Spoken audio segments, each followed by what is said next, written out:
एकदम जानता रहा 12 एक के मसाला डालो। मसाला में तनिको कंजूसी ना। 12 एक के मसाला डलाई आ एकदम मजबूत एकदम जन छत एकदम मजबूत होके के चाहिए बुझला कि ना। हाँ बढ़िया से ना पता निको टेढ़ हो तब बुझाब। चल कर अनु अब बड़का बड़का रोड से बनी है कि हिलो तनिको ना जंप मारी अनु। हाँ बहुत सुंदर। 12 एक से कम ना होके के चाहिए। अब बताओ हई ऐसा ही रखले बड़ा लोग है ना जब मसाला बोलले बैठे तो हई काहे के रखले बड़ा लोग हैं। पागल वाला काम खाली। मुखिया जी प्रणाम। प्रणाम प्रणाम प्रणाम।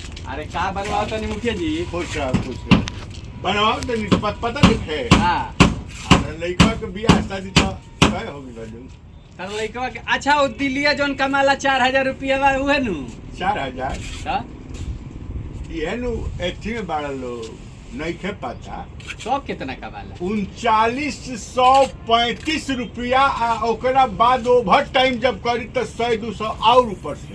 अरे तो 4000 नु भइल हो के 4000 नु भइल। अच्छा तोरा 39 में या 4 में अंतर बुझाता कि ना। अच्छा ठीक बात उहे जन बाटे तो होलिया के पहला ही नु। अच्छा तो कर बियाह होता तई का बनावत रह। अरे तो होलिया के पहला ही। अच्छा होलिया के आसपास लगाना में। हाँ वही में बियाह बाटे तो ये तनी अब काम तनी तेज कर देले बाड़ी जानला। हां तिलक देता है सा। ओ तो तू जाना तिलक देता है सा आँखिया फाटल रह जाई आँखिया है फाट जाई। ए तो भीख मांगा के तिलक भीख मांगा ए सारे का मिली साइकिल को मिलत होई त चला ना औकाते पर ना रह औकात में रह। तो का मिलत तारा हवाई जहाज हैं हवाई जहाज मिलता हवाई जहाज मिलता ओकरे एयरपोर्ट बनवावत तनी। एयरपोर्ट बनावत एयरपोर्ट तेरा ऊपर वाला है का लोकता है का है आंख बाटे आंख ई एयरपोर्ट ह आओ काम में देखल ना हम ए पर रख ई हेतना में एयरपोर्ट बन जाई और एक चिले है और एक करन ए त हेतना में एयरपोर्ट जान ल कितना बड़का होला। कितना बड़का एयरपोर्ट होला जहाज जानता कितना बड़ा होला। ए हवाई जहाज देखले बड़ा नु देखले नहीं की। हां एयरपोर्ट देखले बड़ा देखले नहीं की कितना बड़ होला। एयरपोर्ट में कम से कम उड़े वाला एक चाहिए नु कि हेतना में एयरपोर्ट हो जाई हैं हेतने में हो जाई। एयरपोर्ट बनवावत तनी हां हवाई जहाज उतरी तो उतरी तो केंगा उतरी हेतने में केंगा उतर जाई। ठीक बा उतरी। हां हवाई जहाज के चाका कितना चाकर होई है 2 गो चाका ये नु 2 गो 4 गो। हां तो चाका रखे भर के हमरा बनवावे के बा हमरा ओसे का मतलब बाटे। देखो ओकर पोछी होने निकलिए जाई हवाई जहाज के है ऊपरे रही हेने निकलिए जाई मुंह ऊपरे रही और ओकर चकवे रखे भरनू तो चाका जोन बाटे पर रखाई और नाप के ले आई बनी बुझला। हेलो हेलो हेलो पहले बड़े हो गए आखिर छितरा गई। अरे ना ना तो पटीदार में झगड़ा का करियन 3 फीट धल कर। हाँ अरे ढेर होई तो गेट उनकरो और एगो खोल दी है वो चढ़ उड़ली है ना कबो कबो चढ़े के मौका मिली तो वो चढ़ जाए एक एटीएम में डलाई ना धल 3 फीट।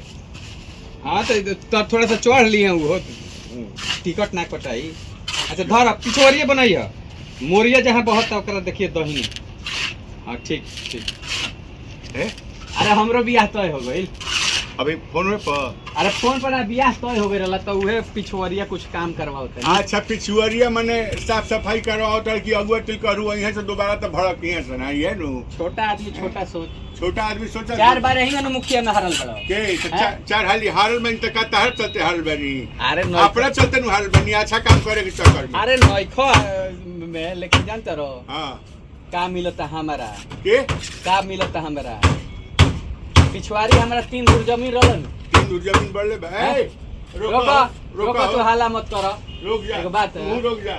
हां 3 दूर जमीन रहलन। हां तो पीछे जानते रहो कितना बड़का हम प्लेटफार्म बनावतनी।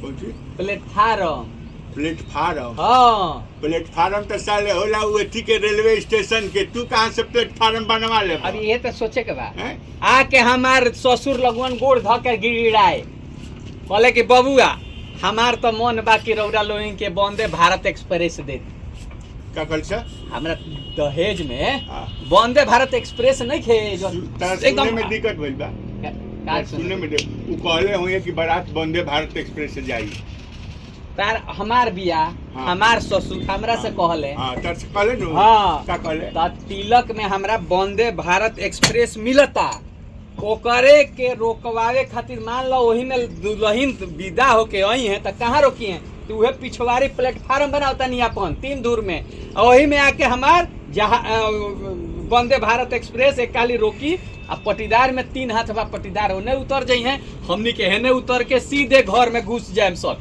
काहे तो वंदे एक्सप्रेस उतरे से ना सीधे घर में चल जाए कहां जीबा कहां जीबे सीधे घर में कहां घर में जीबे घर में ना जाए वंदे भारत तोरा द्वार पर आके लगी द्वार पे ना पिछवाड़ी हां पिछवाड़ी तोरा लगी नु तो तहार जहाज है पर रह सकता था जहाज तेरा तिलक मिल सकता था साले जहाज ऊपर उतर सकेला साले ट्रेन कैसे तोरा पिछवाड़ी जाई रे साला तोरा ट्रेन मिलत तिलक में तो प्लेटफार्म हम ते मिलत नहीं के जाके पूछ लो नहीं सुन लो कह देता नहीं हम दवाई खाता नहीं अपने माथा के दवाई ये घड़ी खाता नहीं जाना तो तोरे में माथा के दवाई खाता नहीं साले अगर एको गो नस उड़ल लू तो साले बुझबा तू ही आ देर अब हमरा लगे मत ये कह देता नहीं और ये मत साला कुकुर ए काम करो लोगो काम करो जरे वाला साला जरता अभी तो बहुत लोग के हमरा देखा देखी रॉकेट मिले लगी रॉकेट जाइले चंद्रमा पर सारे कुकुर लोग भाई ए एगो आउट डली है में हां ठीक बा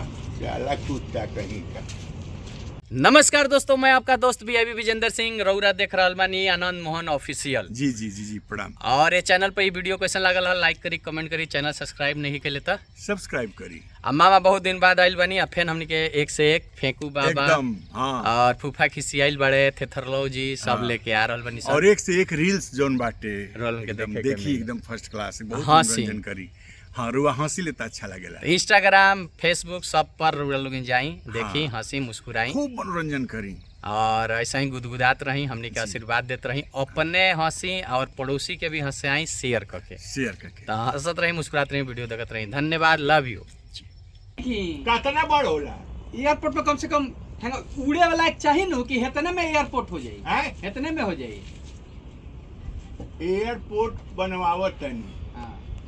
हवाई जहाज उतरी तो उतरी तो केंगा उतरी हेतने में केंगा उतर जाए ठीक बा उतरी हाँ हवाई जहाज के चाका कितना चाकर होई है दूगो चाका ये नु दूगो चार गो हाँ। तो चाका रखे भर के हमरा बनवावे के बा हमरा ओसे का मतलब बाटे देखो ओकर पोछी होने निकलिए जाई हवाई जहाज के है ऊपरे रही हेने निकलिए जाई मुंह ऊपरे रही और ओकर चकवे रखे भरनू तो चाका जोन बाटे पर रखाई और नाप के